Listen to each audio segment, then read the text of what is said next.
আজকে যেহেতু শনিবার, তো আমাদের শনিবার দিনকে তো মানে খিচুড়ি টিচুড়ি এই সমস্ত জিনিসই রান্না হয়, মানে ভাত ফাত হয় না, ঠিক আছে, মানে ভাত বলতে কি খিচুড়ি বা পোলাও ফোলাও হাড্ডা হাড্ডা এই সমস্ত রান্না হয়। তো মা এখানে করেছে খিচুড়ি, দেখবে এই দেখো ঝুড়ি দিয়ে ঢাকা দেওয়া আছে খিচুড়ি। এখন চুরি করে করে খিচুড়ি খেয়ে টেস্ট করে একটু দেখবো, সাইড থেকে একটু খাই বলো। ঘি দিয়েছে, ঘি একদম চটপট চটপট করছে, একটু ঘি দিয়েছে, খেয়ে দেখি কেমন আছে।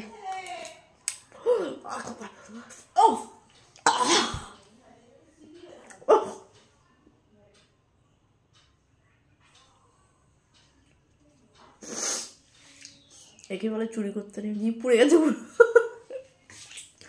খিচুড়ি খেয়ে জিভ পুড়ে গেছে পুরো। দারুণ হয়েছে খিচুড়ি, কিন্তু এই যে আমার মাঝখান দিয়ে জিভটা পুড়ে গেল, মানে গরম ছিল, মানে ফু দিয়েছি কিন্তু লোভ সামলাতে না পারে ঝপ করে খেয়ে নিয়েছি, একদম জিভটা পুড়ে গেল, মানে জিভের ওপরটা পুড়ে গেল। কী হবে, চলো হেভি হয়েছে আজকে খিচুড়িটা।